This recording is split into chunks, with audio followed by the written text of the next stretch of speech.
Okay, so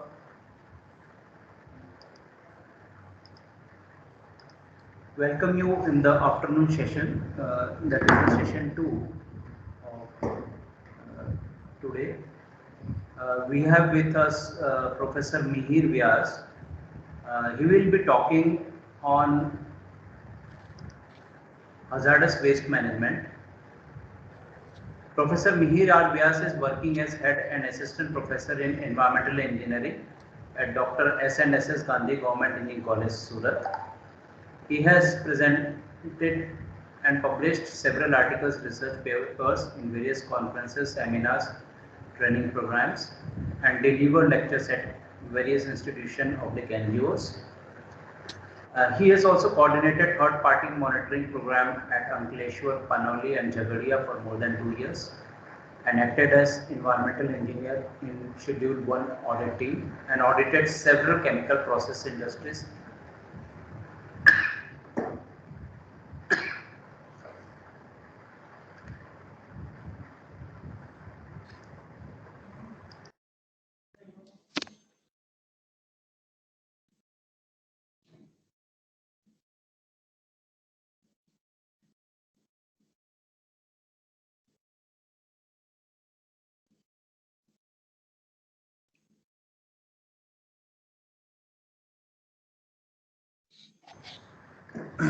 Excuse me. So we'll be happy to invite him. Professor Mihir Vyas, you can start.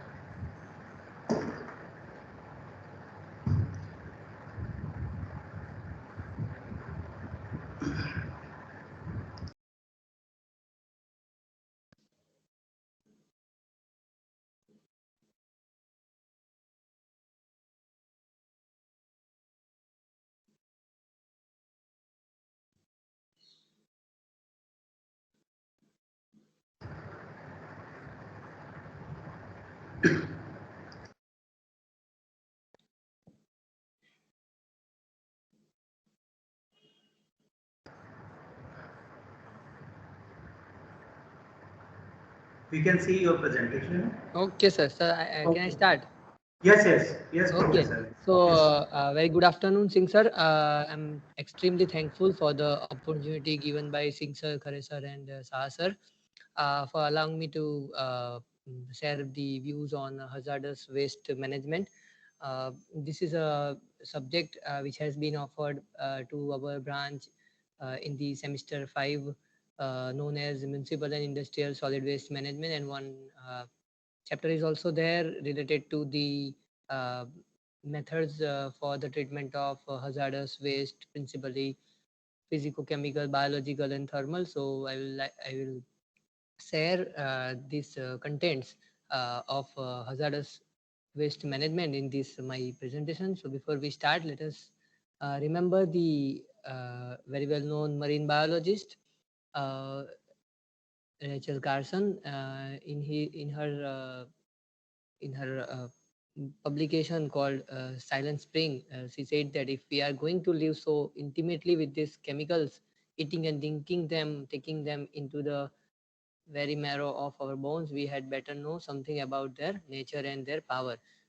So after this, actually we will go in some details related to this in the chronological aspect why hazardous waste became important to us. But this was the one of the principal, or you can say landmark in the area of hazardous waste management, hazardous waste treatment, or you can say this is behind the enactment of several laws in the United States in 1980s or before that. So this surplus, SARA, and Superfund, and the other things which we will see in brief in my presentation, we will see that this had an impact because of the fact that uh, her publication in this Silent Spring book was milestone in creating awareness about the negative environmental impact of use of synthetic organic chemicals, especially pesticide.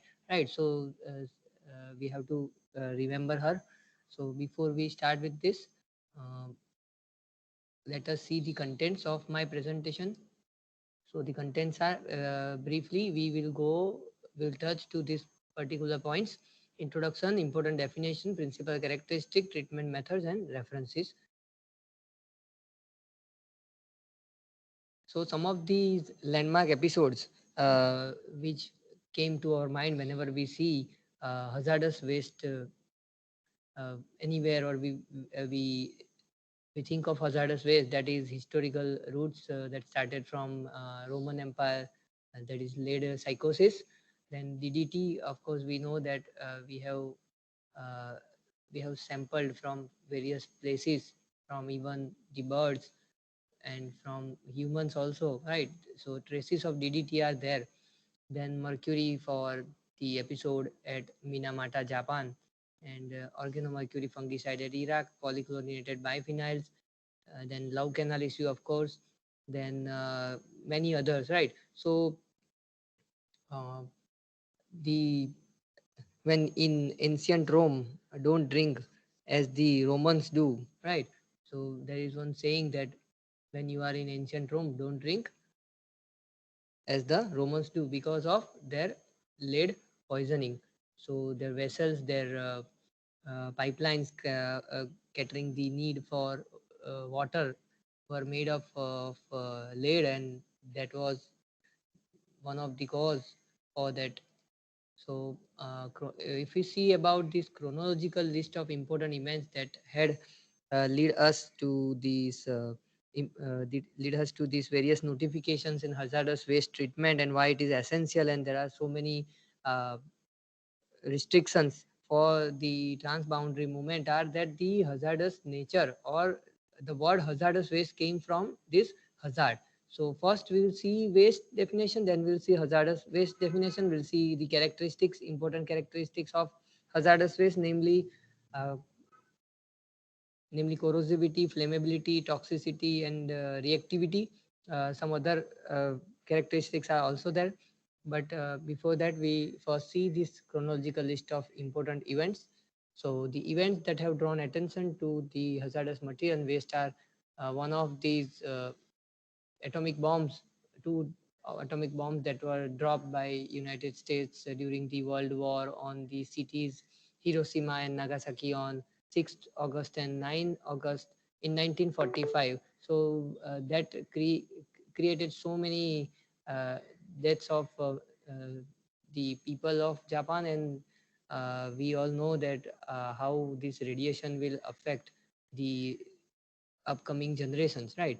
So the irreversible changes in terms of in terms of the radiation that causes not only cancer but the other problems, right? Defects, birth defects, and so many others. We cannot even, we have to put one presentation on that only, right? Hazardous effects of AB, that is also a very big part, but we cannot discuss right now, but we all know that, right? So then the linkage that was suspected between the discharge of methyl mercury, right? One fertilizer complex in the Japan at near the Minamata Bay was discharging this mercury, and that mercury was bioaccumulated in the fish, and the people who ate that fish were suffering from this Minamata disease, right?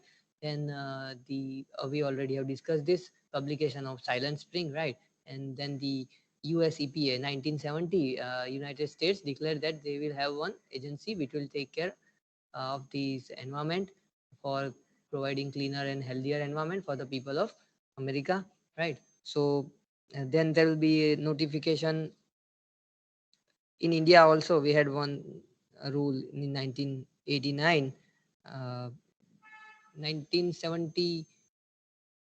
After 1970, in 1976, the passage of RCRA lead to the regulation and management of hazardous or industrial waste, right? So that is also important decision taken by United States. Then in 1980, the passage of Superfund Act, CERCLA, CIRCLA, that is also known as, for remediating contaminated sites around the United States. They have passed some billions of rupees for remediating the sites contaminated by these industries or hazardous waste generators accidentally or intentionally. In 1984, we had one landmark episode at Madhya Pradesh, Bhopal, India, that is very famous. Union Carbide Company engaged in the production of savin herbicide, and their intermediate was methyl isocyanate, and the leakage of MIC phosgene gas on in the night 2-3 December. This took place. So it was also very much significant. And as far as this, not only the hazardous waste, but also the safety aspects were also revealed, and layer of protection. Why layer of protection is required, that also we had learned. Then the explosion and fire in the Chernobyl nuclear power plant in Ukraine in 1986. Then we had one notification by Government of India regarding hazardous waste management and handling rule, and we have Environmental Protection Act. And then in 1992, Basel Convention for control of the transboundary movement of hazardous waste and their disposal. So these are some of these important events that we can say that were responsible for this framing of hazardous waste management. So why there is a need of hazardous waste management that we had learned from these events. There are so many other events also, but uh, the important one I have listed. So the exposure to hazardous material can result in short-term and long-term health problems that we have learned from the Hiroshima and Nagasaki radiation. Long-term damage to the environment and resources like water, sediment, soil, and air. This soil, groundwater, and the water contamination uh, will will remain for a long period of time. Then bioconcentration of some hazardous or toxic compounds can lead to damage to biota and human health. Then closure and reclamation of old and defunct contaminated industrial site is required. So what is now waste? So waste is a misplaced resource, you can say. Waste is something which has lost its apparent value to its owner, or waste is a movable object which has no direct use and is discarded permanently. There are various definitions of waste. Any waste or combination of the waste that possess substantial danger at the moment or in the future to us, to humans, to plant, to animal life, uh, and which therefore cannot be handled or disposed of without having some special precautions, that we known as hazardous waste, right?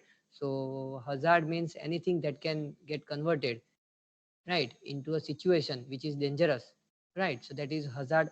Say for example, uh, a hammer which has been hanged by a thin thread is hazard to me because it can drop at any time onto me, right? So that is the definition of hazardous waste. And United States Environmental Protection Agency is having their own definition, and that says that if the compound or chemical is in their list, it is present with some concentration level. If it is exceeding that, then your waste is hazardous waste or your chemical is hazardous chemical. Similarly, if your compound is not in their list, but by evidence that the waste you are having, right, because waste names cannot be in their list, chemicals can be there with their chemical abstract service numbers, CAS number, right? So by evidence that the waste exhibit ignitable, corrosive, reactive, or toxic characteristic, uh, then the waste is termed as uh, hazardous waste. So there are four principal characteristics of hazardous waste. That is, if it is ignitable, right, then it is hazardous waste. So ignition, that flash point, you can say, that can be measured using the closed cup method, ASTM method, using the Pensky-Martin apparatus.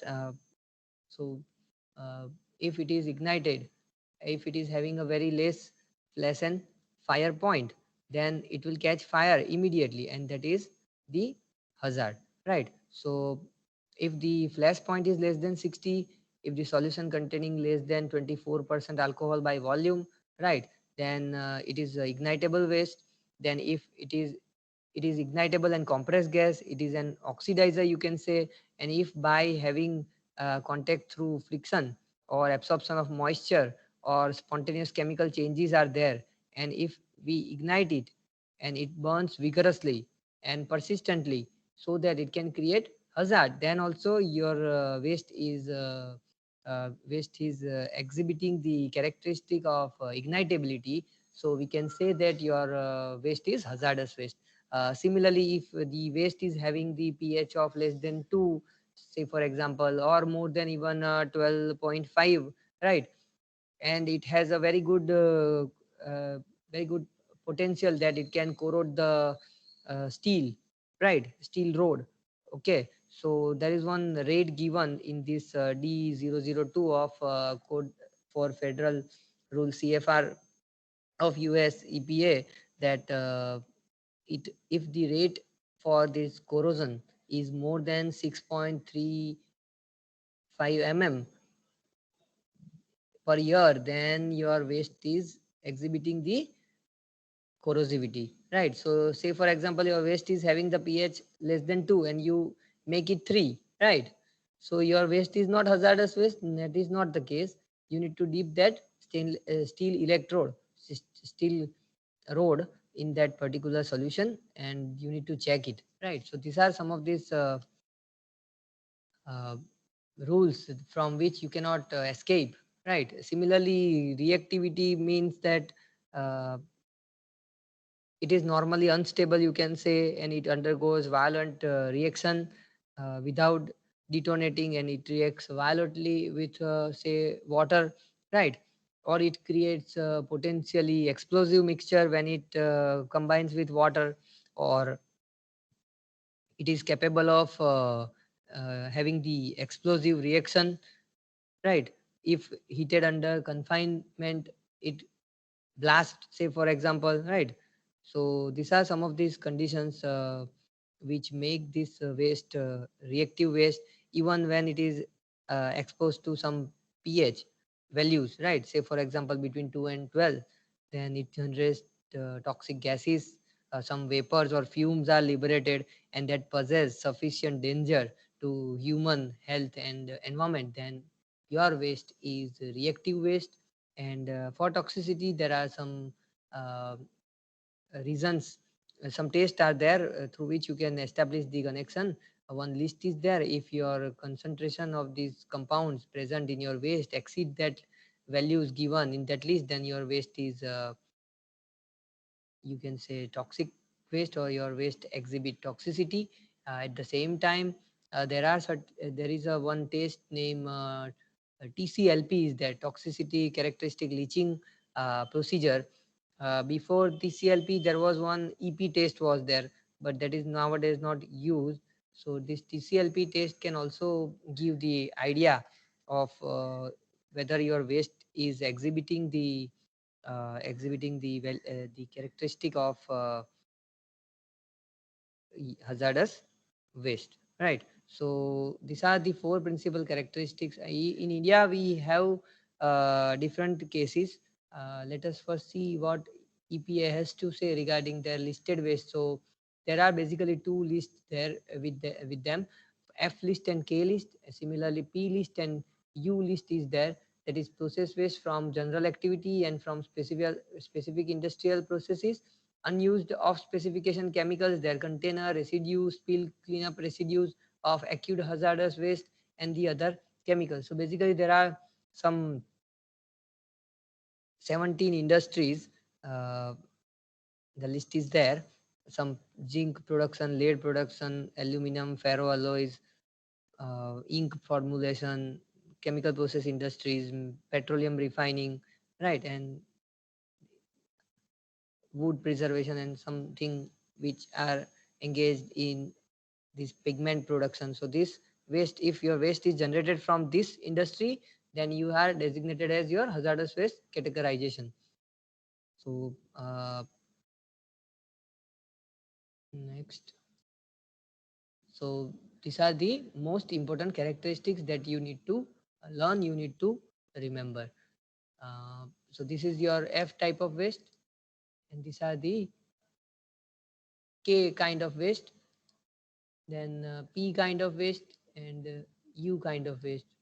Then if you see that list, which is also available in their website, F listed means there will be a EPA hazardous waste number, then contaminant details, then CAS number, then regulatory levels, how much level you need to check for. If it is exceeding, then your waste is hazardous waste. Then K list, you have industry and EPA hazard waste number, hazard waste, hazardous code. Likewise for P and U list. Now, if we talk about the waste management hierarchy, then we need to, the very famous diagram is there. Uh, if we see here on this triangle, then the uppermost part or the corner or the top of this triangle is desirable and the base is undesirable. That is how you need to see. So we need to prevent the generation of hazardous waste that we can see from this diagram. If we cannot prevent the generation, that we need to minimize it. That is also known as waste minimization. A dedicated session, I think, on waste minimization or cleaner production was scheduled by Bharat Jain sir. So uh, that that is your CP, and there are certain tools, CP tools available, with the help of which we can implement this waste minimization. Then there will be reuse, recycling, recovery, co-processing, and then there is a safe disposal. So uh, this is the hierarchy that we need to follow when we are dealing with the waste. In our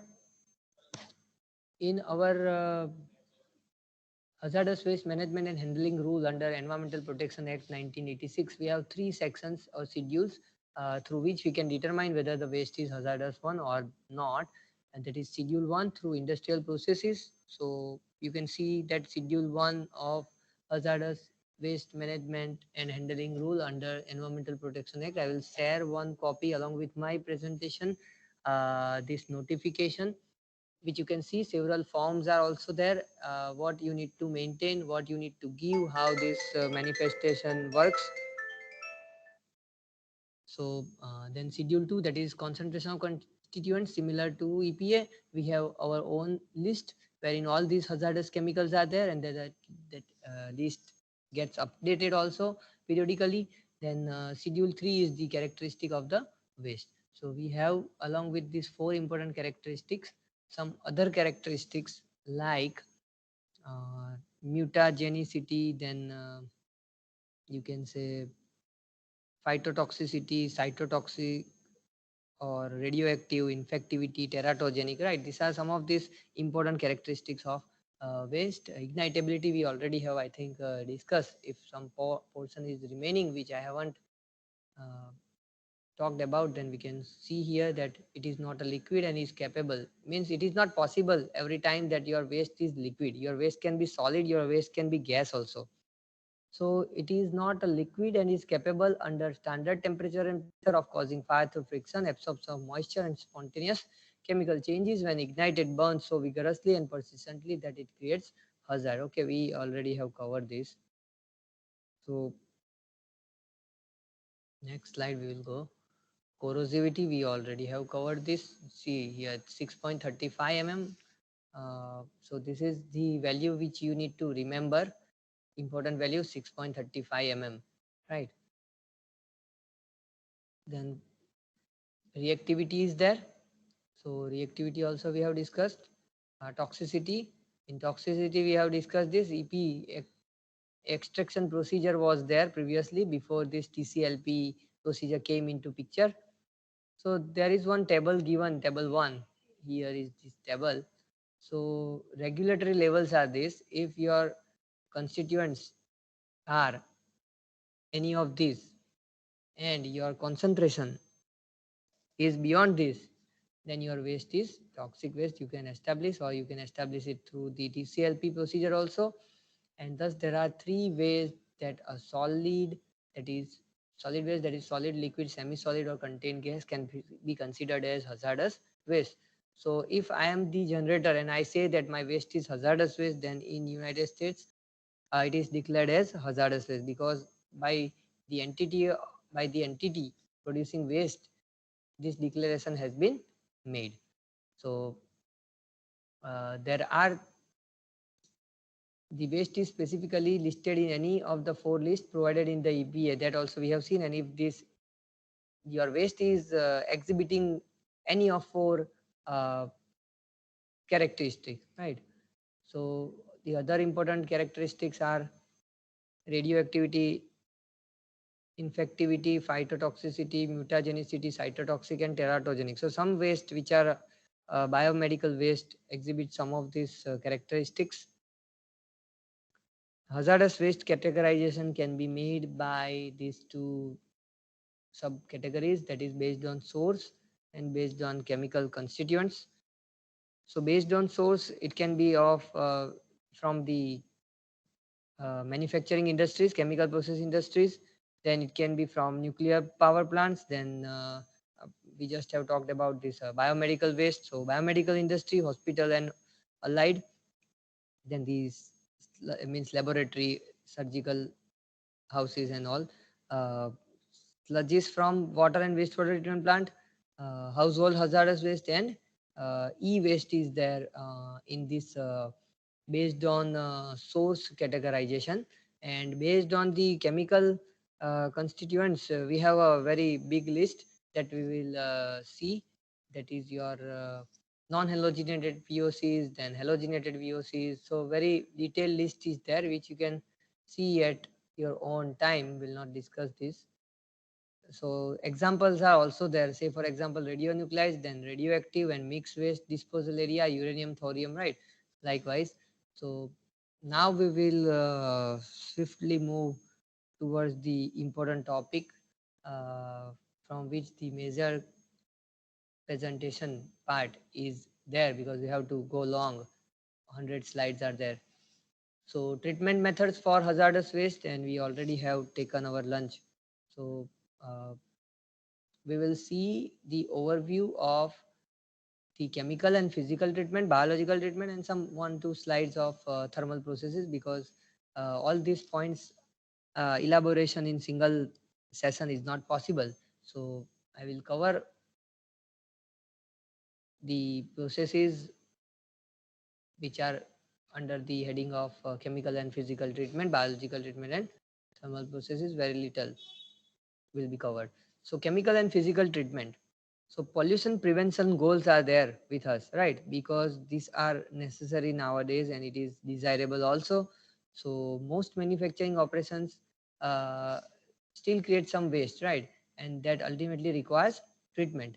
So what we can do is either we can destroy the waste or we can render them harmless, so that we can do something of that from that waste, right? We can reuse them, we can recycle them, we can minimize that production. We can treat that waste also as per the hierarchy we just have gone through, but at the last, the base of the triangle was safe disposal. So we have to make them harmless. So TSDF is the ultimate objective, ultimate fate of that hazardous waste. That is what we believe, but there are certain methods through which we can prevent the waste going to TSDF facility through pyrolysis or through incineration. We are reducing the volume, we are creating some wealth from the waste. So that is the reason why this waste is also termed as waste is a misplaced resource, right? So there are numerous treatments for hazardous waste, typically categorized as either chemical or physical in nature, so that we will see in the coming slides. Before we go into that, let us see why chemical treatment is important way. Because it is it is, though it is more expensive than landfill, it is far better than a landfill due to this important term called resource recovery. So by doing some chemical treatment, we may recover certain chemicals, certain constituents which are present in the hazardous waste. So it involves use of reactions that transform hazardous waste stream into less hazardous substances. So these methods are also used for reduction in volume of waste as well as to convert them into the less hazardous waste. So the most important one is that if the waste is corrosive waste, right? So corrosivity is the one characteristic of that hazardous waste. So to mitigate the waste characterized as corrosive, chemical treatment can be done. So we can change the pH to a neutral level in the range of 6 to 8 of that waste. Acidic and basic streams can be used to neutralize the hazardous effects sometimes. So of course, but that will be some there will be some एक minute.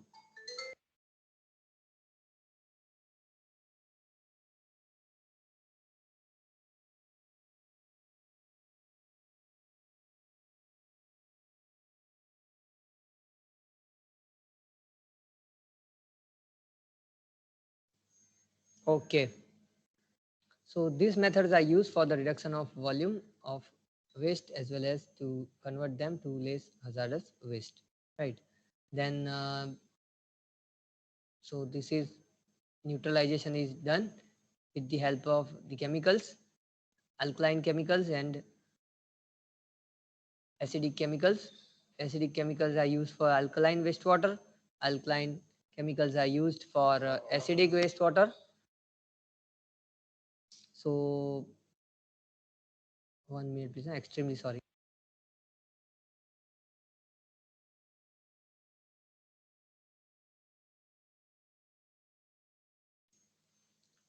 So extremely sorry for the interruption. Slake limes, calcium hydroxide, sodium hydroxide, soda ash. These are these chemicals that are used. Sometimes CO2 is bubbled for creating carbonic acid that will, so the flue gases of stack can be used. So neutralization done. Neutralization is done with the help of this neutralizer, wherein this waste stream is subjected to the mixer, and in the mixer uniformity is created with the help of agitator stirrer, you can say, and the pH of that outlet effluent is measured by pH meter, and that is the feedback of the same is sent to the valve which is connected to the neutralizer, from which this neutralizing agent, acidic or alkaline, is added to the reactor. So that will control the dosage of the chemical. So based on the pH of that outlet effluent, this addition of chemical are determined automatically using this feedback loop. So this is regarding this chemical neutralization treatment system for waste management. I don't know whether this stirrer is rotating or not, because in my slide it is rotating at very higher RPM, and what it has been showing at the moment is a very slow mixing. So I am interested in this flash mixer, and you are having this uh, flocculent mixing, right? So uh, next slide is precipitation. It is widely used method for the removal of heavy metals. So when you have higher pH, right, at that particular time you will have this solubility of this lead, zinc, copper, nickel, cadmium uh, in the values which are very less. So they will come out of the solution. So when you neutralize the acidic waste and you precipitate the heavy metals, then you do this clarification, sedimentation or filtration. This is part of physical treatment. So you are removing this insoluble salt. So you start with, say for example, 12 pH, and you precipitate out different metals which are present in the hazardous waste during this treatment. Then you reduce the pH, and different insoluble salts will come out of this solution at different pH levels. If you have a different if you have a cocktail of the waste, hazardous waste, right? So one graph is there, important one, from which you can see that at which pH which salt is having a very less solubility. So it is a pH dependent thing. you can add alkaline chemicals and you can insolubilize these salts, right? So one example is also there, I think. Let us see that. So nickel hydroxide will be formed using this uh, schematic diagram of wastewater treatment or hazardous waste treatment, you can say, using this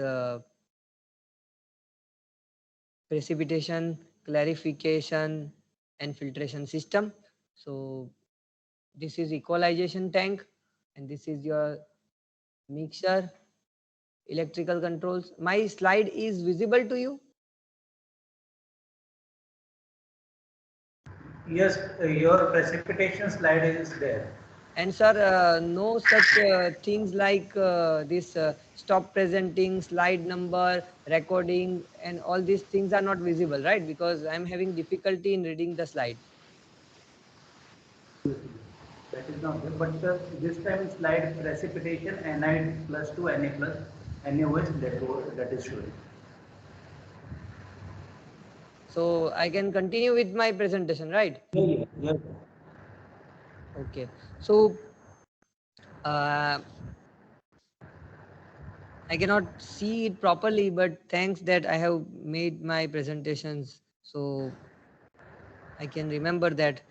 In reaction tank, pH measurement sensor is there, so which will take care of the chemicals that are added from this particular precipitating agent feed system. And coagulant or flocculant feed system is there, wherein this content will be added to the mixing tank and then this clarification will take place, right? So these things will help in removing the sludge from the bottom due to the hopper bottom, uh, for the easy removal of solid, and the supernatant or from the top overflow treated effluent to the polishing, filtration and or disposal will be there, right? So this is regarding this presentation.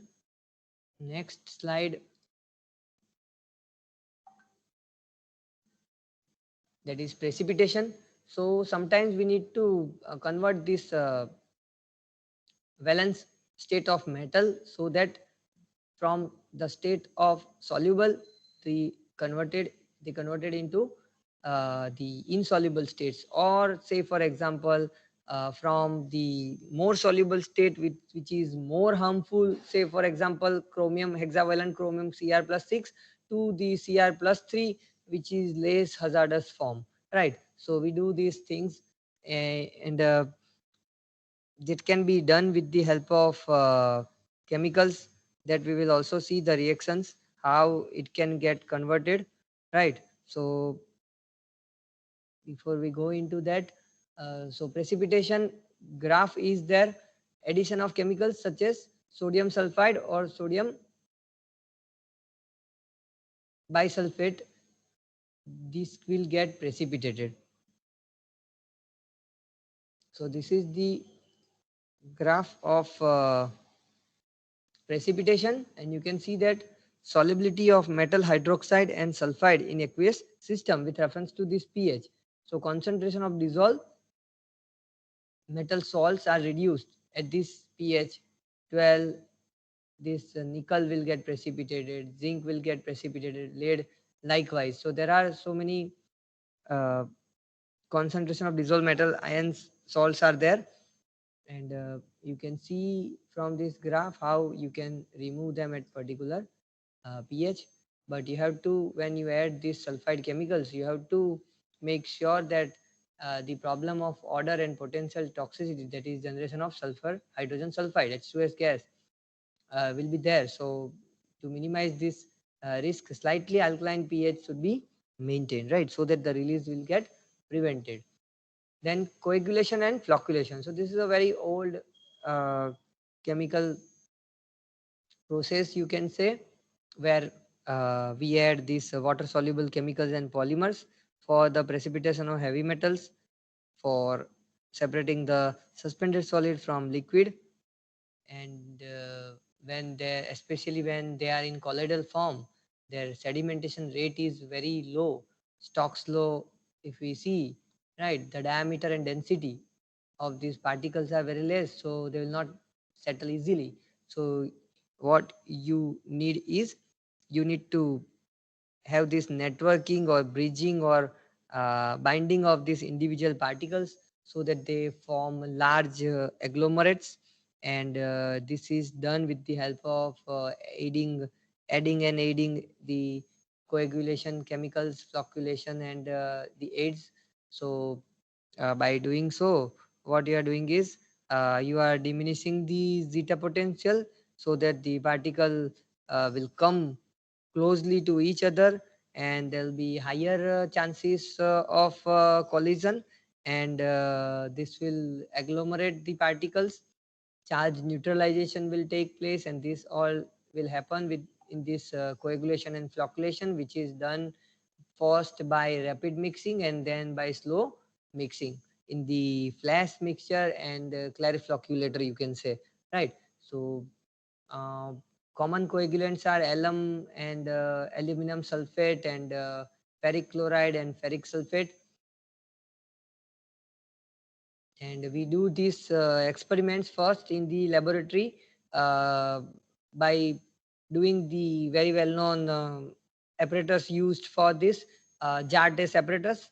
So we put different beakers in that, the pedals will get immersed, and we add different dosage of coagulants in the different beakers, and we rapid mix them for certain minutes first, and then we slow mix it. We provide sufficient time, then we will see, or we will observe the settling. We will observe the supernatant in the beaker, and if it is a clear one, right, so we can see it through the naked eye, or we can see it through the turbidity meter also. So whatever is the case, the lowest turbidity, that value we are selecting. Actually, we do this by varying different parameters, not only the g value, velocity gradient, right? Rapid mixing, we can have variation also, and we can have variation in pH also. If the alkalinity is less in this waste, then we need to change the pH also. So we take different dosages, we take different run with different dosages, and the optimum value after doing these experiments we do, right? So we select those dosage also which are having very less value of turbidity, right? Apart from turbidity, we can also measure COD, BOD. So this is regarding the coagulation and flocculation.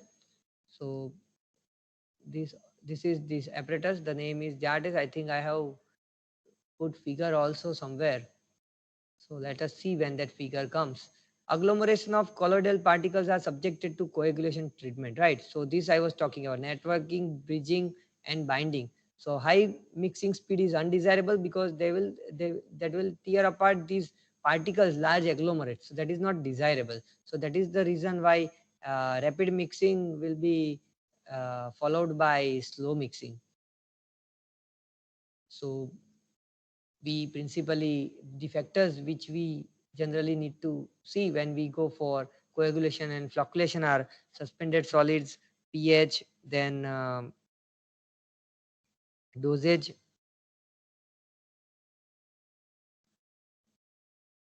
nature of coagulant, and alkalinity. So cationic, anionic polyelectrolytes are sometimes also added that do this charge neutralization and bridging these individual particles to form what is known as flock, right? So these are all these important chemicals that we need to use, and which chemical we should go for, that has to be selected by this jar test apparatus. So along with this jar test apparatus, one more test is there which is known as a cylinder test. So in cylinder test, what you do is you use um, 1 liter measuring cylinder, you can say, and with the help of this stopwatch and the chemicals which you have dosed, you will see that how this interface between the water and the settleable solids are behaving, how this is settling, right? There are certain kinds of there are certain phenomena, type 1, 2, 3, 4 settling, right? Hindered settling, free settling, compression, zone settling, and etc. So the one which is having the rapid settling rate is the primary goal of us, and the level of solid at various time is recorded, and the data are plotted, and the slope of that height versus time will give you settling velocity. So ultimately, by running coagulants and flocculants at different dosage and comparing settling rates, the most effective polymer and dosage are found. So that is what is done in this cylinder test, and in jar test we simulate the mixing and settling condition in a clarification plant. That is your actual plant. When we use these chemicals, similar results we should have, and for that we need to check the dosage. So dosage, uh, knowing the dosage is important, and that is determined using this jar and cylinder test. So first we do in jar test rapid mixing, and then we do slow mixing. So final clarity of that effluent can be judged by turbidity meter. Along with that turbidity as one parameter, significant parameter, we can also observe, we can also measure color or COD or soluble metals, right? So that we can establish the performance standard.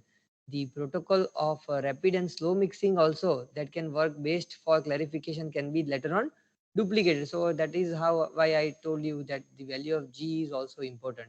Uh, right. So velocity gradient, G is velocity gradient, G equal to under root P by mu V, right? So this is your cylinder test. Okay, figure. This is the figure of jar test apparatus. Jar test apparatus is a simple apparatus. We use this 500 ml or 1 liter beakers, and these pedals can be removed also and can get immersed also. So someone may ask that how this flask can be inserted, right? Because there is a very less space available.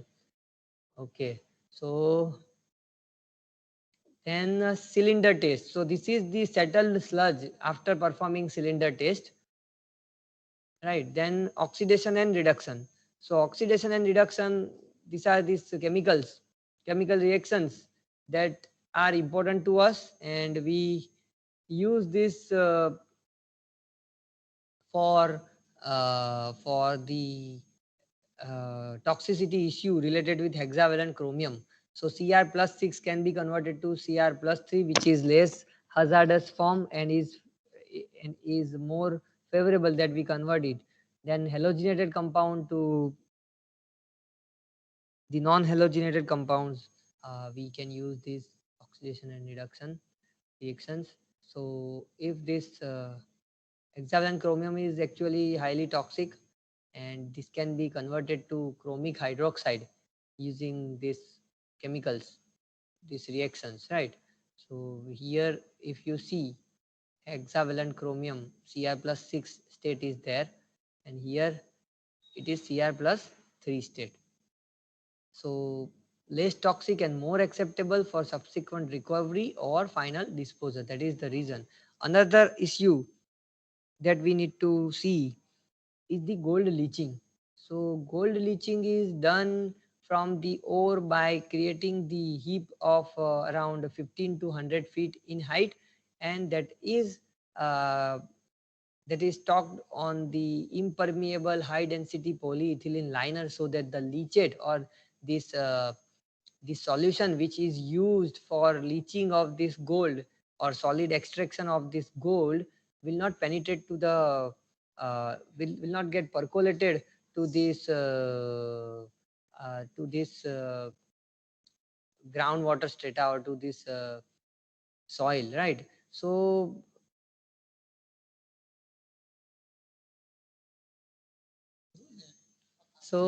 the ore source which we are using, that is subjected to crushing and agglomeration, that is done in the ball mill, especially for gold leaching, uh, and it will be then subjected to this impermeable HDP liner, and onto which you will sprinkle, you will use this, you will apply this sodium cyanide solution, so that sodium cyanide will leach out, will extract this gold present in this ore, and that leaching, when it is completed, the sodium cyanide solution is collected.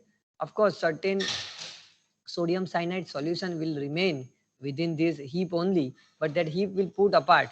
Later on, it will be used when all the ore, when the ore get exhausted, right? So that is known as your pregnant pond, wherein this gold is there in the sodium cyanide solution. For electronic waste extraction, ethylene diglycine or aqua methods are used actually. Similar method we can we are using here for extraction of gold from the ore. So from pregnant pond, we recover the gold, and that sodium cyanide solution is again recycled. So every time you are not using the fresh sodium cyanide solution, but of course some of the content of this sodium cyanide solution will trap within this porous heap. So some makeup quantity is required. So that is why here we have mentioned a makeup solution, sodium cyanide and lime, for maintaining the pH. So at alkaline condition, the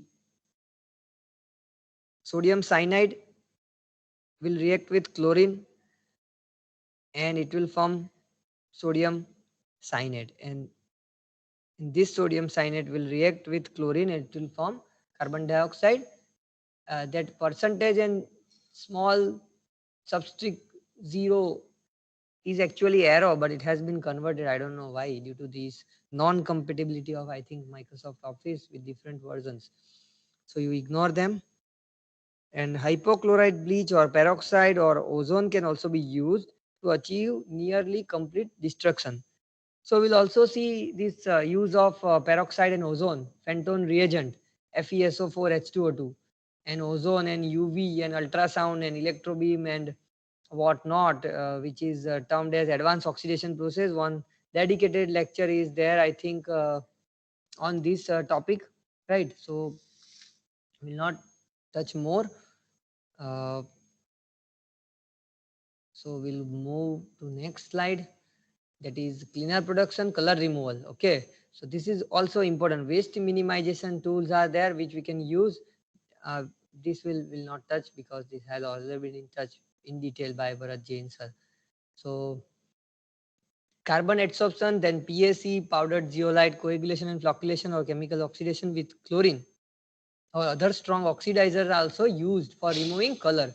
So sometimes some few ppm of dye will make your effluent uh, colorful, right?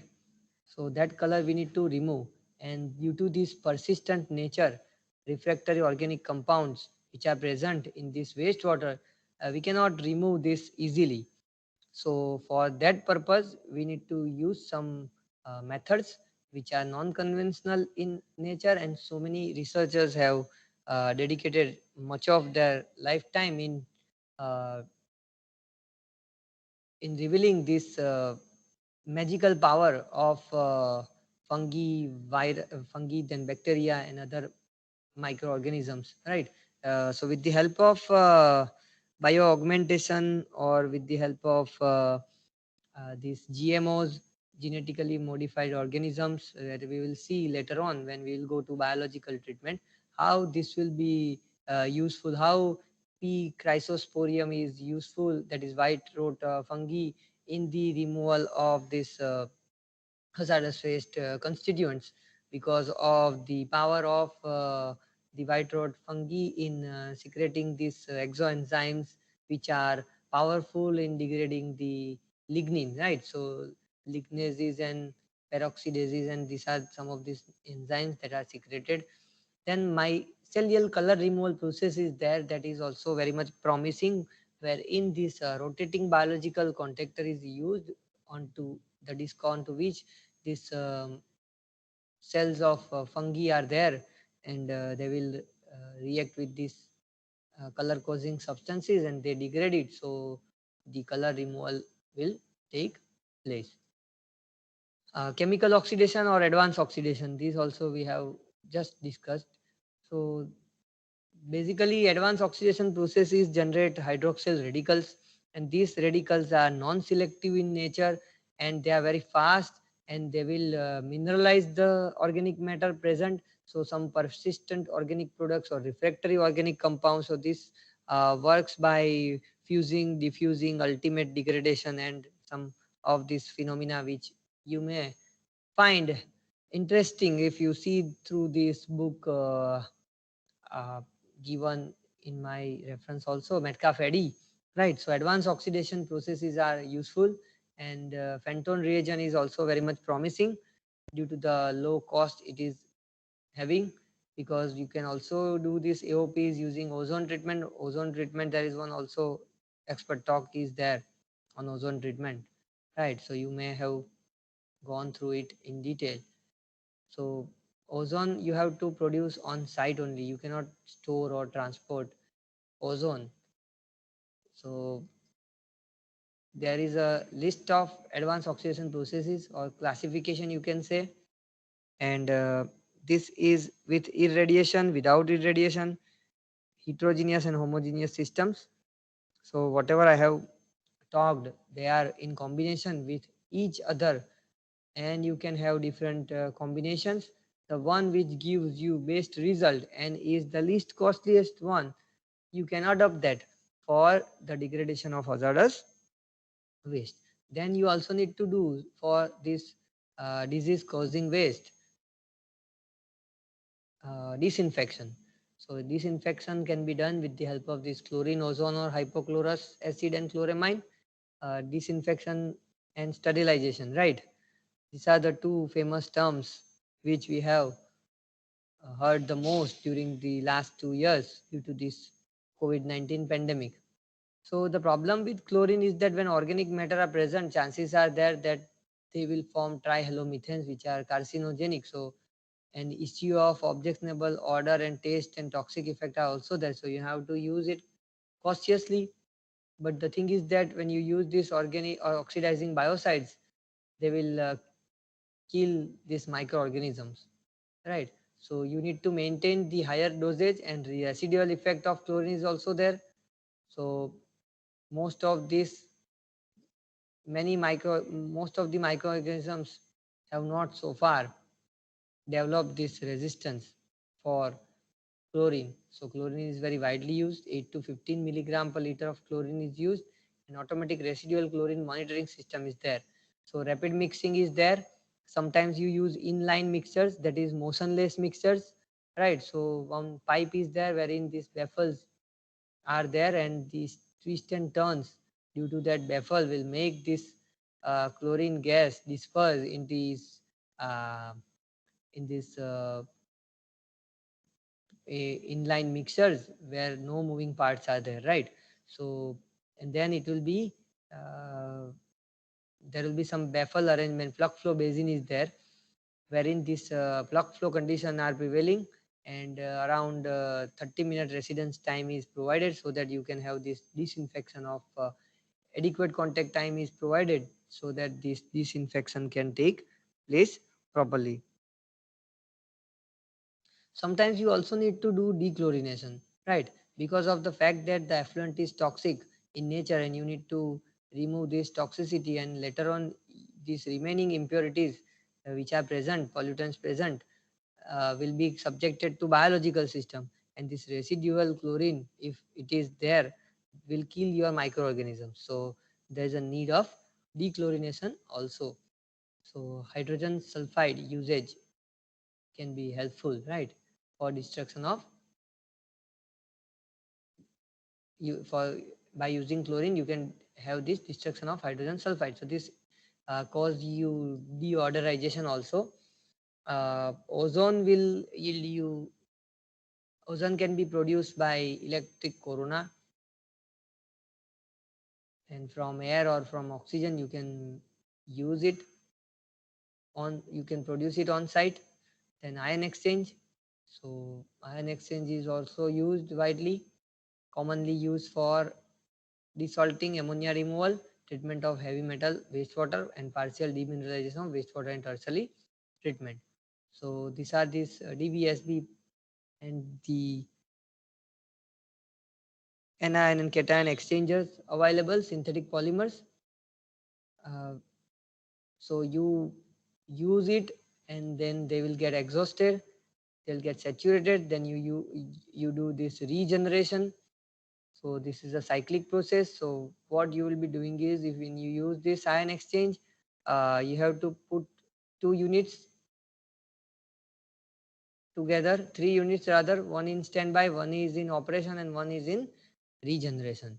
So these are usually downflow kind of things. And cation exchange occurs when the mobile positively charged cation fixed to the negatively charged fixed group, and reverse is the case when you talk about anion exchangers. Then sometimes there is a need of stabilization and fixation, because when this waste undergoes such stabilization, hazardous waste is subjected to landfilling.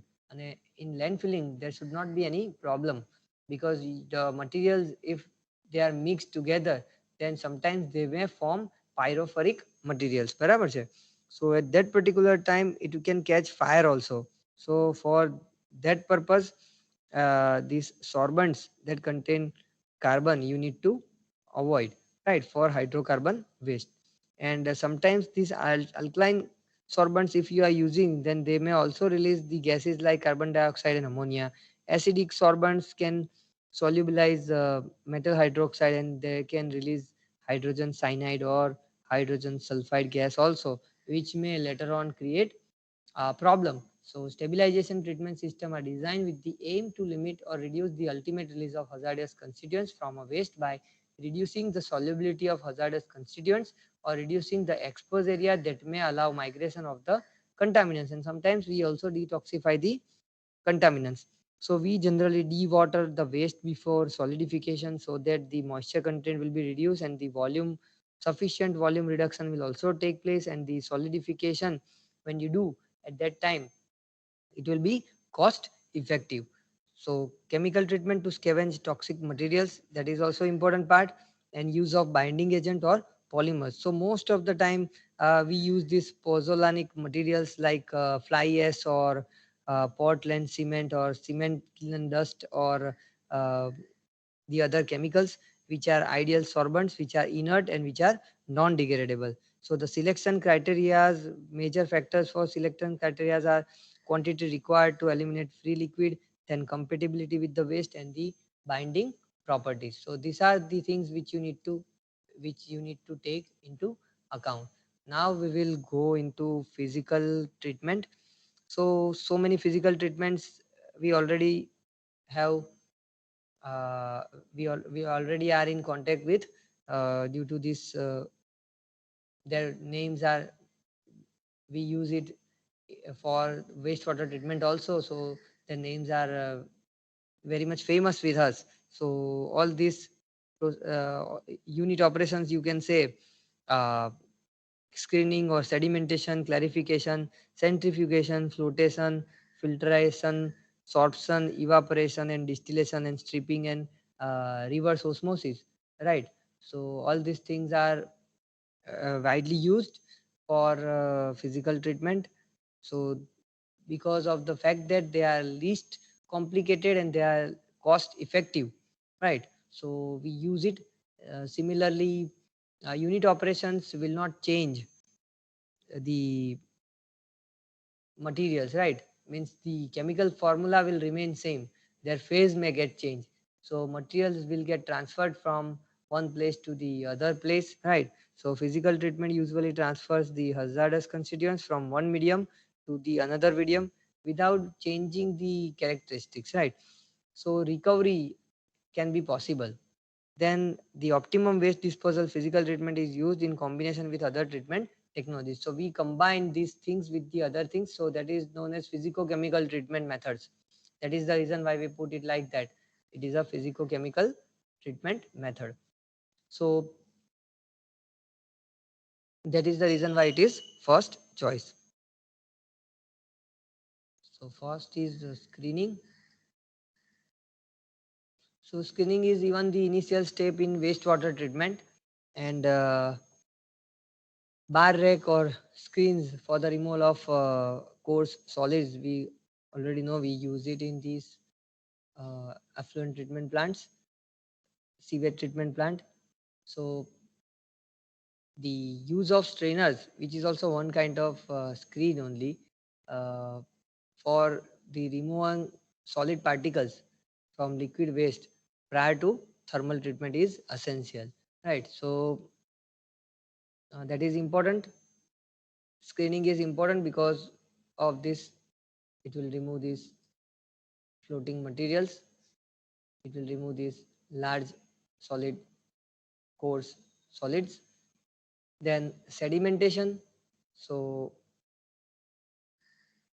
free fall, that is settling of sand in water, you can say, right? So sedimentation can be of various types. Hindered settling can be there, compression settling can be there, and this can be determined with the help of the graph from cylinder test that we already have gone through.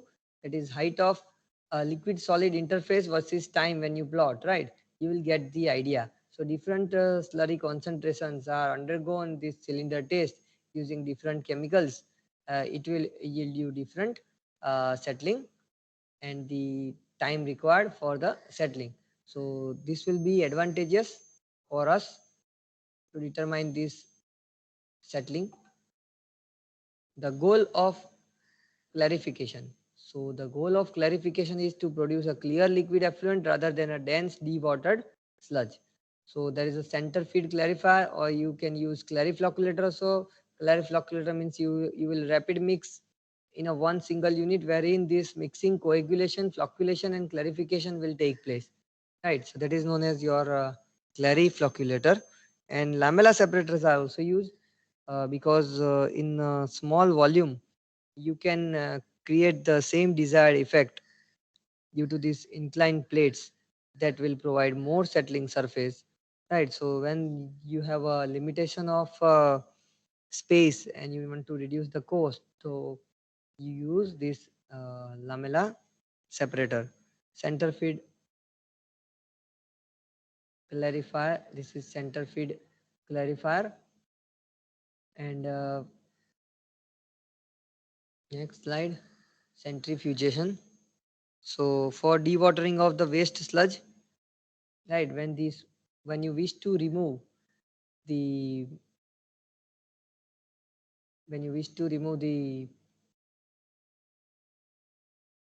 water, so you wish to reduce the volume, because if the volume is higher then someone will charge you more. So for dewatering of waste sludge, centrifugation is used, and it produces a solid cake with sufficient density, strength and solid content to permit hauling as a solid waste to final disposal site.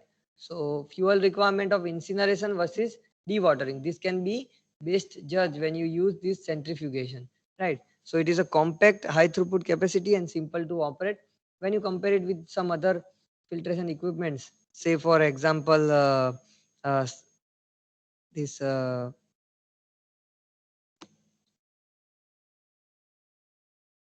vacuum filter or belt press or filter press. So rotary vacuum drum filter is continuous filtration equipment, and this is this settling velocity calculation equation. Then cyclone separation. So cyclone separators are used for gaseous contaminants. So the particles which are fine but are more than but are having the diameter more than 10 micron can be best removed using at a very high collection efficiency. You can use cyclones. So cyclone also adopts this centrifugal force, and it is having a good collection efficiency. When you have these solid particles present in this liquid effluent and you wish to remove them, right? So at that particular time, uh, you can use these hydroclones that are also known as liquid cyclones. So these are also used in paper industry. They use hydroclones for separating this objectionable impurities present in this pulp. So this is the schematic diagram of cyclone separator. This is the width of that inlet, and D is your diameter of cylinder. S and H are these height of this cylinder and natural length which is required, that is capital H, calculation exit diameter dE. So then flotation. So low density solids and hydrocarbon solids may be separated from liquid by air flotation, and air is introduced from the bottom in the form of finely divided bubbles. So this will rise because the specific gravity is very less to the surface, and along with this is tiny particles, low density solids which cannot get separated by the conventional method will be floated along with that froth, right? So froth flotation is another example. Then dissolved air flotation is there, and even the electro flotation is there. I think electrochemical processes has already been covered so by UD Patel sir. So electrochemical wastewater treatment is important part, and in electrochemical wastewater treatment they are classified under the three different subgroups: electrooxidation, electroflocculation, and electroflotation. So in that you use this flotation technique, and these gas bubbles which are generated from these electrodes by supplying voltage and current desired, and the spacing is such that, right, using this boron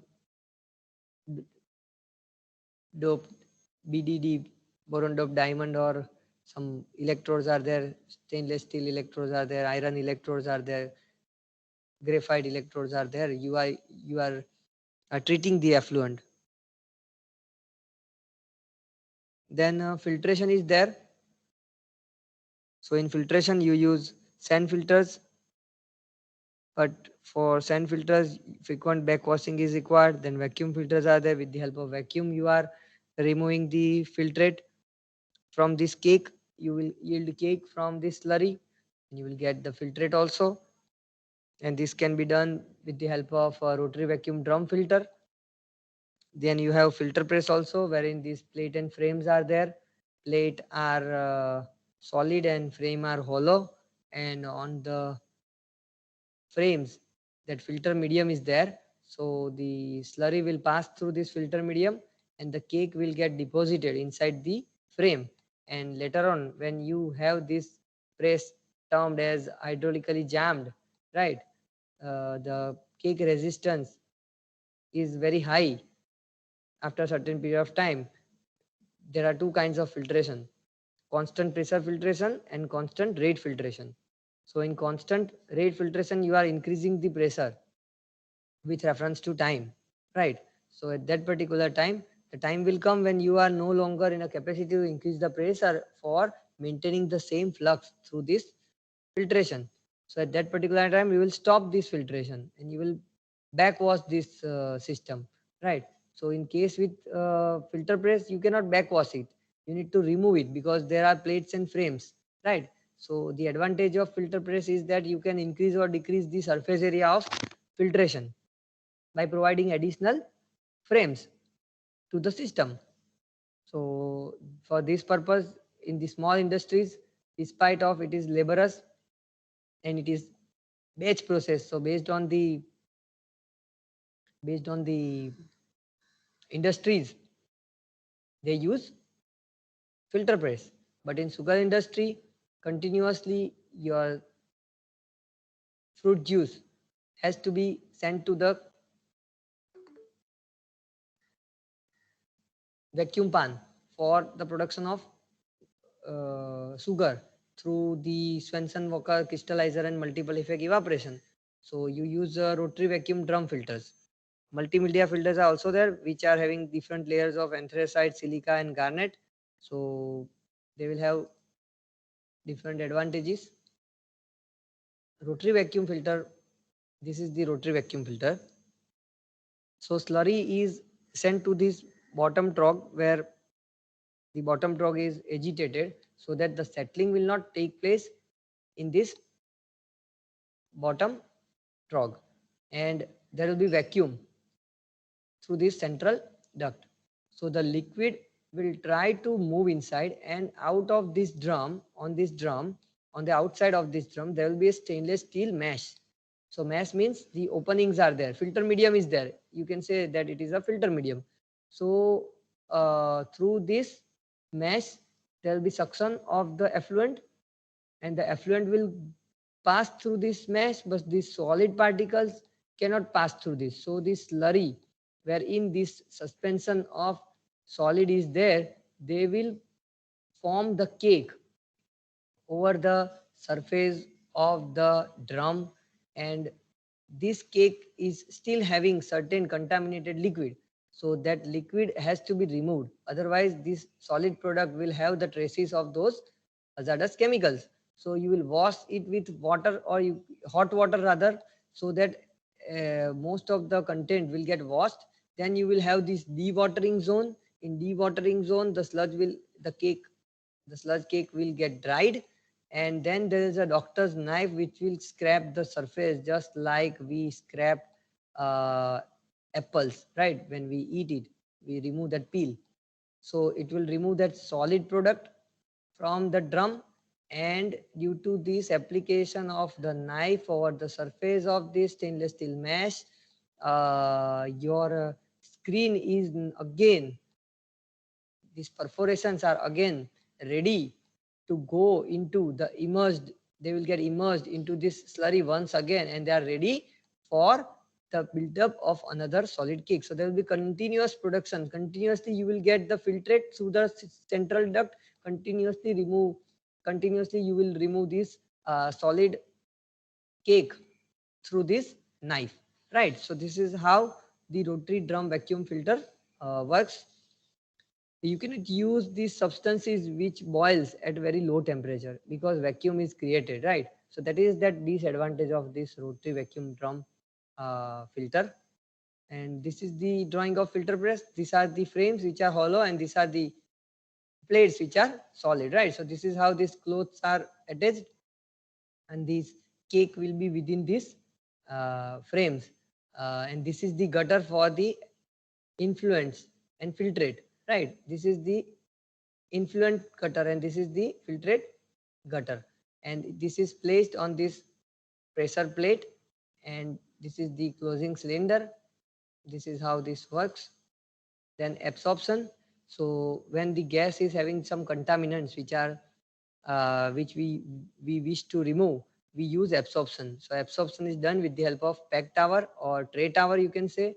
So in tray tower, trays are there, bubble cap tray or sieve tray are there, you can say. In pack tower, packing material is there. Packing material, you can use regular packing, random packing. Some of these packing material names are Rastig ring, lacing ring, Paul ring, ball saddle, interlock saddle, right? These are the types of packing material. So if you use water, and if your contaminated gas is having the ammonia, then ammonia will be absorbed in the water, and you will find the ammonia rich water from the bottom of the pack tower.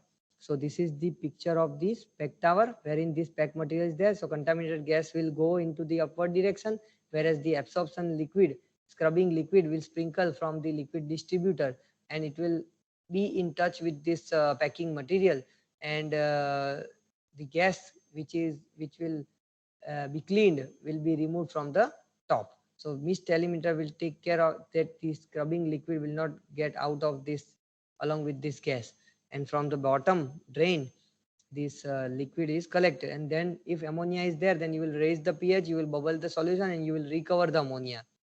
So that is known as this is absorption tower, and that is known as desorption tower, or this is scrubbing, and that is stripping. So these are the terminologies. So in stripping tower, the ammonia rich water will strip off the ammonia from it, and your water will become once again ready to be used here in this scrubbing, so that every time you need not to use fresh liquid. So other useful recovery processes are evaporation, distillation, condensation, stripping, and reverse osmosis that are very much famous. And evaporation. So evaporation is done with the help of multiple effect evaporation, so that the process will become economic. 1 kg steam can remove n kgs of liquid, right? If you use these different effects. So when these salts are subjected to this multiple effect evaporation, what will happen? This is multiple effect evaporation. So you apply steam, and that steam will increase the temperature of this effluent, which you wish to remove the volume of, or you wish to remove the, you wish to increase this, you want to remove this water part. So you are evaporating the effluent. When the effluent is having higher TDS, say for example, so you use this multiple effect evaporator. If the waste is having higher TDS, more than 10,000, 12,000, then you cannot go for biological treatment, right? Because of biologically it is not, it is too high, TDS are too high, so bacterial degradation will not take place. So that is the reason why many a times these CTP biological systems are not properly working due to this higher TDS problems. So this will evaporate some kgs of effluent, and then this steam which is generated by applying the steam here in the chest. This is the chest of the evaporator, or this is the calandria of the evaporator, and these are the three effects. So this is known as triple effect evaporator, and both these things are in forward loop. It may be possible that from the T3 unit you are supplying steam, and from here these steams are used by reverse direction, right? That is also possible. So vacuum is applied in first effect. Mostly it will be under the atmosphere. In second effect it will be vacuum. In third effect there will be vacuum. So vacuum will increase, right? So since these concentration of salts are increased, the boiling point will get elevated. So in order to control it, we apply vacuum so that the boiling point can be lowered down. So here 1 kg steam is applied, and from that particular calandria or evaporator, the vapors will be formed, and that vapor will be used to evaporate this effluent which is going out from this first effect. So that will also remove. So likewise you can have this economy, right? So that is the multiple effect evaporation regarding. Then distillation. So distillation, we have a waste wherein there are certain volatile materials present and we wish to recover them. Then batch stills we can use, right? We can use distillation towers also, so that the purpose of distillation is to yield the pure product. So we can have this solvent recovery also.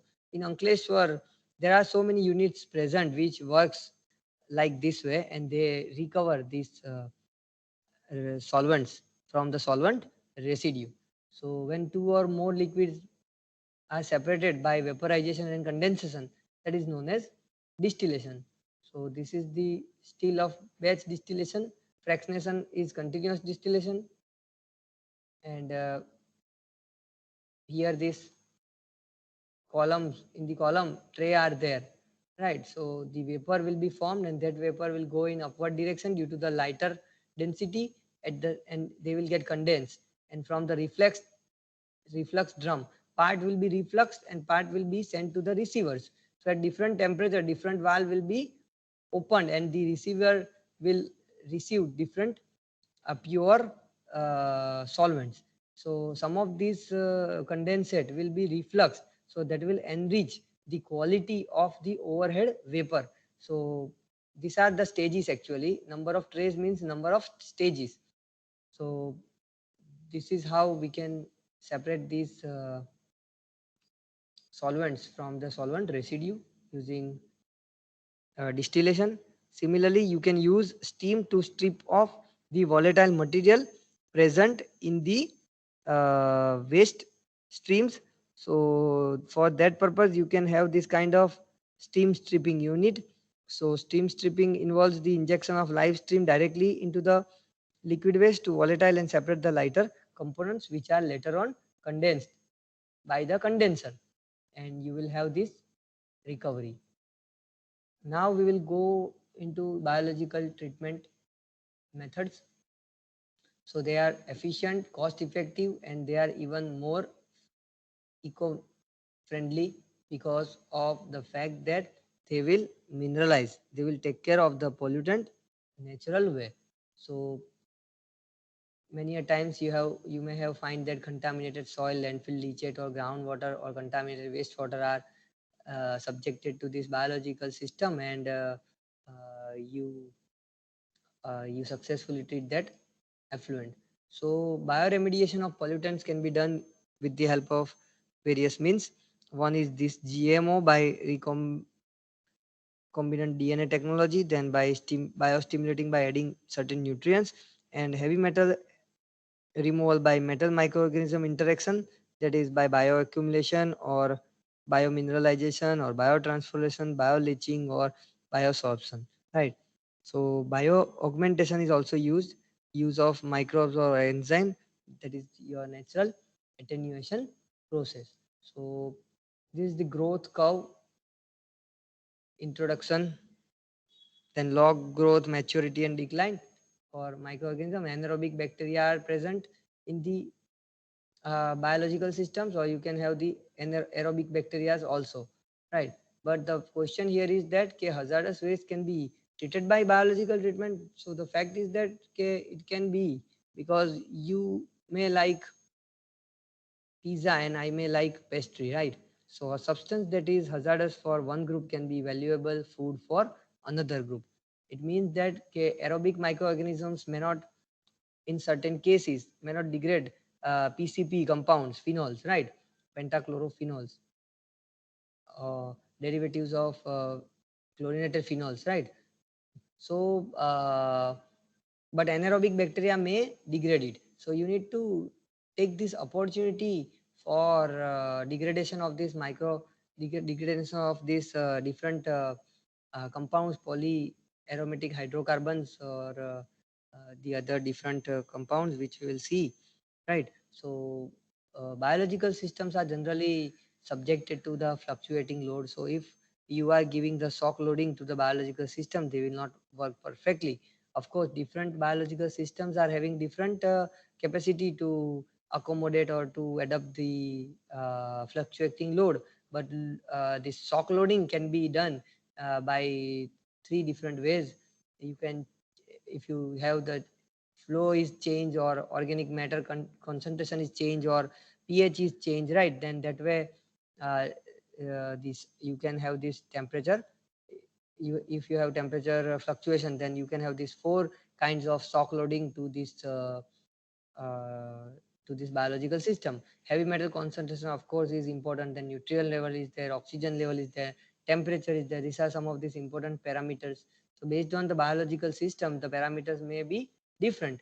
So biological treatment scheme for liquid hazardous waste is influent waste storage, then chemical treatment, physical treatment, conditioning. This all we have seen. Then biological treatment, then physical treatment, and then polishing, and then the effluent is sent. So this way you can treat the effluent in a schematic diagram. In biological system, we will see this aerobic biological system, anaerobic biological system. So ASP, that is known as continuous flow biological reactor. So suspended growth process take place. It consists of bioreactor, aerator and clarifier. An industrial application has been demonstrated that phenol degrading using a petroleum refinery wastewater. There was 85 to 90% removal of phenol and cyanide in steel industry, right?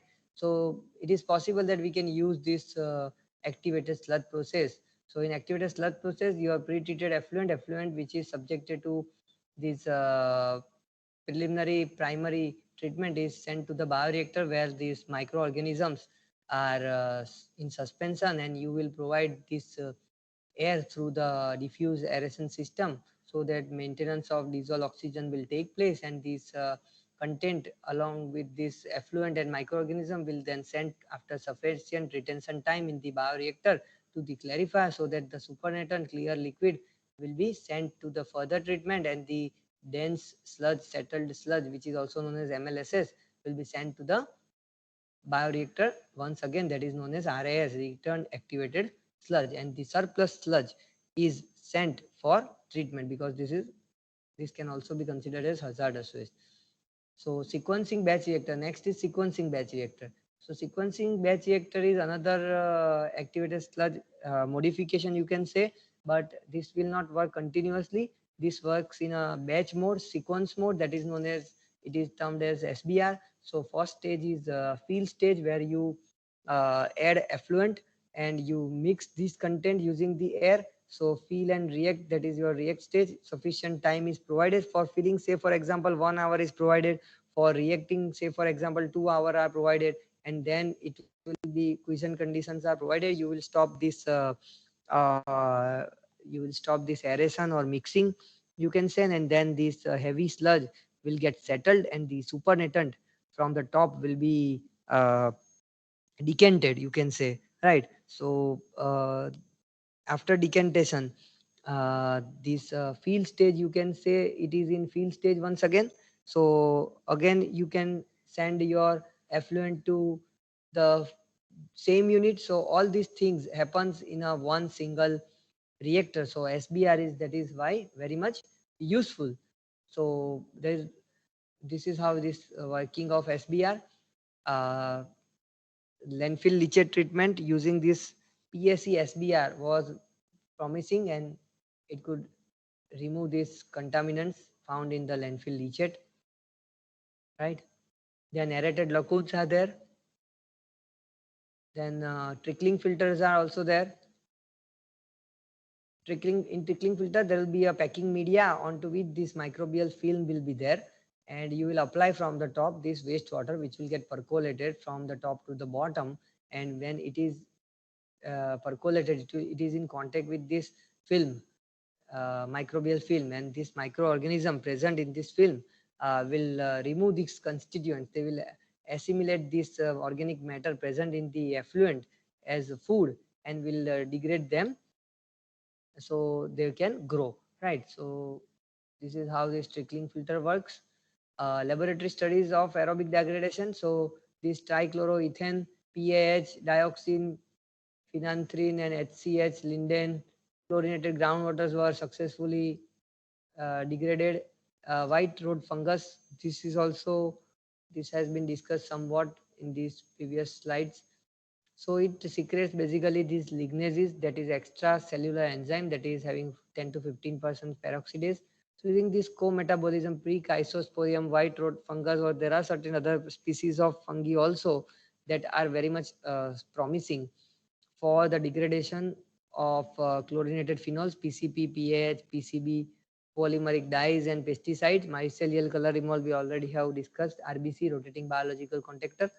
So why there is a need of using this fungi for biodegradation? Because this P-Chysosporium is having the ability to degrade these organohalides, various organohalides, and the system, that the one which was developed by Biotechnology Research Associates, that involves the treatment of waste in tank, and research so far shows that the process can degrade TCP, TNT, DDT, linden, PCB, benzopyrene, dioxin, and other chlorinated organic compounds. Even some fungus were found that can convert this selenium into the harmless gas.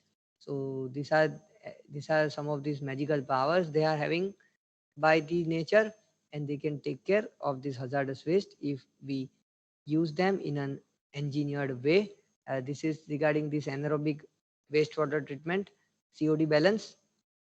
Will not go much into the details, but yes, this is a multi-step process where the hydrolysis, fermentation, acidogenesis, acetogenesis, and methanogenesis will take place, and the organic matters are converted to their reduced forms, and ultimately it is converted to methane, carbon dioxide, hydrogen. So anaerobic systems are many. You can use various reactors also in anaerobic system, high rate, low rate reactors. These are some of their names. And this is the anaerobic lagoon. Anaerobic lagoons are used to pre-treat the wastewater with a high organic content. So this is the schematic diagram of anaerobic lagoon, and anaerobic process are promising for degrading this perchloroethylene and trichloroethylene carcinogenic compounds that are difficult to degrade using this aerobic means. So it is possible that aerobic methods may not be useful, but at that same time you can use this anaerobic means. So methanosarcina mezi and methanosarcina sp showed PCE degradation, but work based using methanol as a growth substrate. So some substrates are used along with this existing wastewater, so that they can grow and they can degrade these microorganisms. So they can degrade these compounds. In several studies, UASB and UAF were found efficient in removing phenols and phenolic compounds. So one Professor Indu Mehta madam is there, and several papers are there by her and her co-workers using the degradation of this cresol and PCP and catechols using the anaerobic ways. Soil biofilters are used for reducing the nuisance odor, volatile organic compound, and particulates in the waste gas. Mechanical filtration also they can work by, and treatment by bacteria on the soil particles also they can work. So degradation of chlorinated ethenes and TC is possible through these filters. So soil biofilters are also used. Last is thermal processes, that is incineration and pyrolysis. Pyrolysis is not much used the way we are using incineration.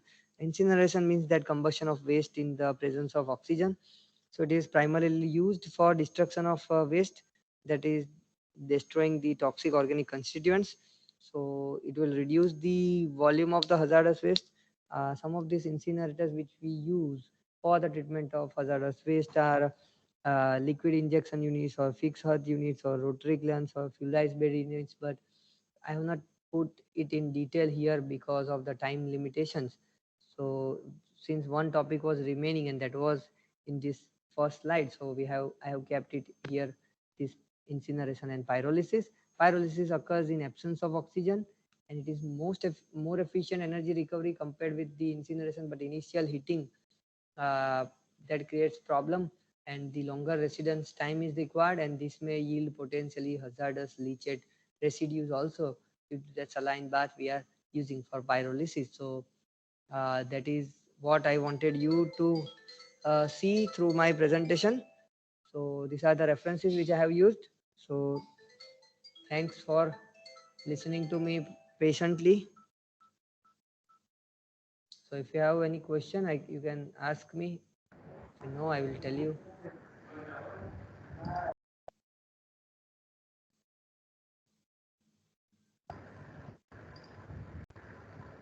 Participants, those who have questions, either you can ask directly or you can write in chat box also.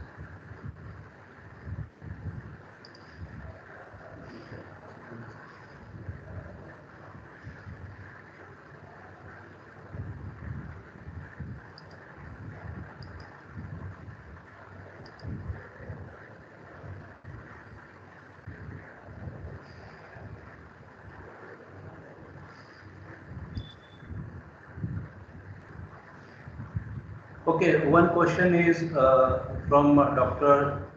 Sarvanan, that which technique can effectively work for desalination of water in 2021 latest technology? I cannot listen. Which technique is? Can be used for desalination of water, that is it. Desalination. Desalination, okay. So you can use various methods. Actually, solar evaporation is a very good method, but that requires a large area. But in our college only, from the DIC center, someone has done this work in this SSIP, and they are using this. They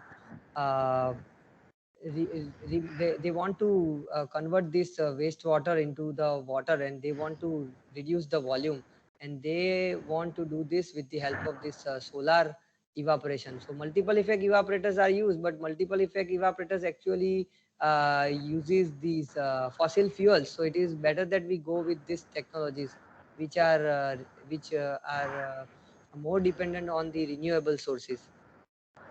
Professor Mir, your camera can be on or? Sir, actually I am using desktop computer. Okay. Yes, I want to add also desalination membrane processes are used. I will be taking that membrane processes in the next session. So there, membrane processes are also there. Then in reverse osmosis you can use. So there are many processes actually. Any other questions by the participants?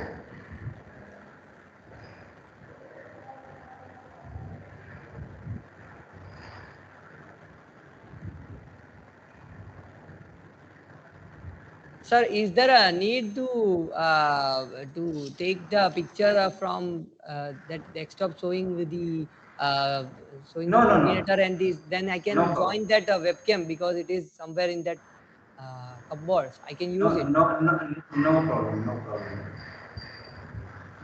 or I can use through phone also. No problem.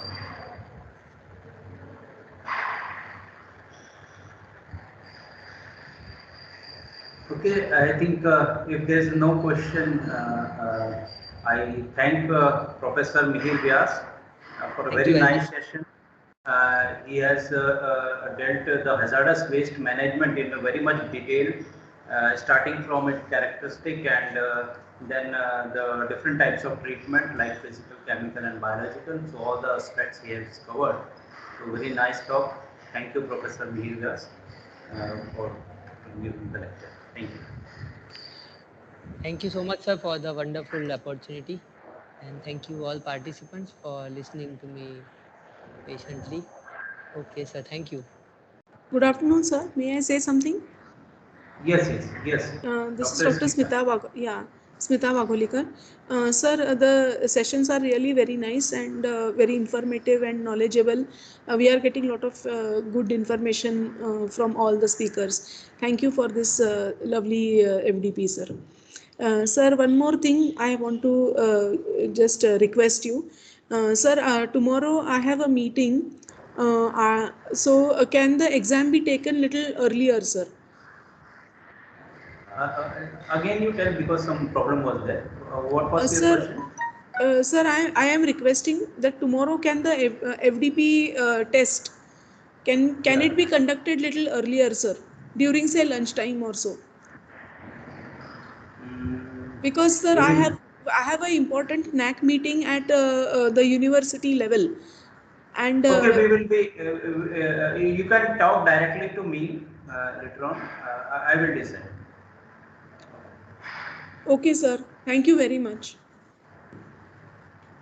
Okay, Singh sir. So I can Okay. leave this Yeah, room. yeah, you can leave, sir. Okay, sir. Yes, yes. Thank you very much, sir. Bye bye. So the next session will be at 3:30 p.m. That will be on membrane technologies. So please join at 3:30 p.m. Thank you.